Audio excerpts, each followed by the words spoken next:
Hi everyone, I said I'd do a video on the root chakra, the first chakra, the base chakra called Muladhara. It's an obvious place to start with the chakras because that's what kind of sets up and what all the other chakras rest on. It's very important. It's not always an easy one for us to be in balance, depending on how we grew up, what we were born into, etc. So the root chakra is all about our will to survive and how we meet adversity and deal with that. So can we feed ourselves properly? Can we nurture ourselves properly? Can we get a job so we have enough money for ourselves? Can we foster good people around us so that serves our mental health, well-being and growth?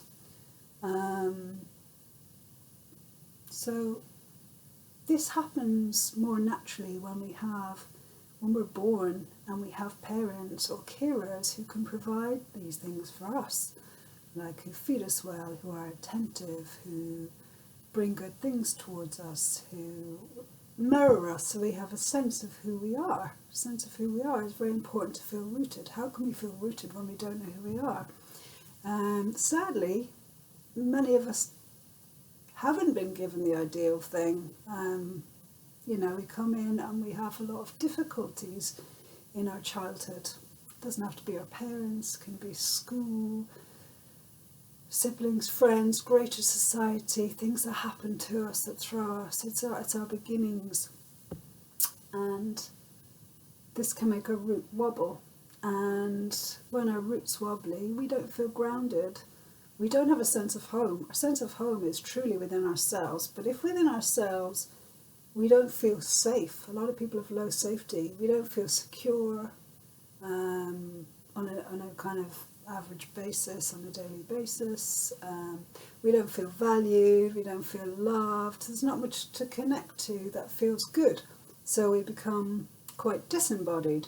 We become either over-intellectualized or our energy's all out there, we're not quite here. That was my choice and spent years coming back. But it's very important to be in our bodies, and that's what nurtures a root chakra. So when we feel stressed, often going for a run, dancing, going for a walk, stretching, the body likes to move. And when we move, we get a stronger sense of our physicality, and therefore we get more, grounded, and we connect more with our root chakra. The uncomfortable thing in all of that is that the more we connect to our bodies, as someone who works somatically with bodies myself, the more memories that come up, the more difficulties that come up, the more trauma, which is why a lot of people leave their bodies because they can't cope with that. But we have to gently nurture that connection with our bodies to let that surface so then we can work with it and create better life for ourselves. Because I know for years being ungrounded myself, it doesn't serve you. And we do what we can to cope at whatever time, but once we learn there's another way, then definitely that's the way to go. In our root chakra is stored, the trauma is stored, is disappointments, difficulties, abuse, really unpleasant experience. Don't even have to be huge. It could just be someone grabbing your arm when you're really small and startling you. It can be small things, it can be big things, but we need to connect with it in order to heal. So getting physical really, really works with that. The root is the chakra of our primitive urges and desires.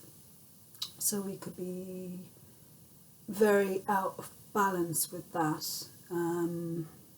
We can have excessive desires, destructiveness, rage, that can all be there. Another reason why people find it uncomfortable, because yes, little old innocent me does have those things. We all have those things, and the point is not to deny the shadow, to work with it, to experience it, to notice it, to think, okay, what's this about? What can I do? That's all we can do as human beings. If there's a wobbly root chakra, we can have huge anxiety or lots of low-level anxiety, nightmares. I've had nightmares for years and years and years and years. So something is going on, and it's better to try and be with it than to ignore it, because it will come in one way or another, because we're programmed to evolve. and the subconscious will just keep bringing things in anyway, so you might as well just try and work with it directly. That's my experience anyways. I'm not saying it's easy, but it's really great to work on the root chakra because then it helps all the others. On the physical plane, the root chakra is responsible for the large intestine, small intestine, bladder, lower back, legs and feet. So people with strong imbalance or some imbalance in the root chakra often experience quite a lot of cold. Their legs can lack chi.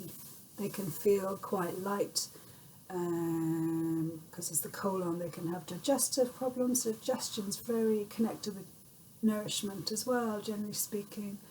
Very cold feet, or feet that just aren't really connected to the earth. So walking in the earth, apparently having your somatic worker, very, very powerful somatic worker, just plugging in 20 minutes with your feet on the earth really helps balance us and is very good for the root chakra. So there's a nice, very simple exercise to do.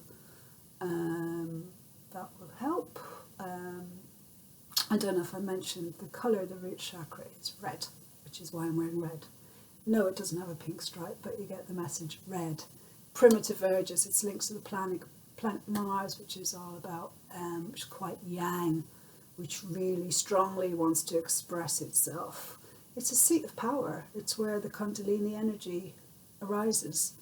And we want to work with that because we want to go to where we need to go. We want to channel our energy really well and free it. We've got so much energy and potential. Let's free it and work with it and bring it to everyone. We all have something amazing to give. That is, honestly, I believe that beyond anything, we all have something amazing to give. So working with our difficulties is how we get to bring that gift to everyone else. And that's the best we can do, and that is more than good enough. Anyways, hope this helps. Thank you. Bye.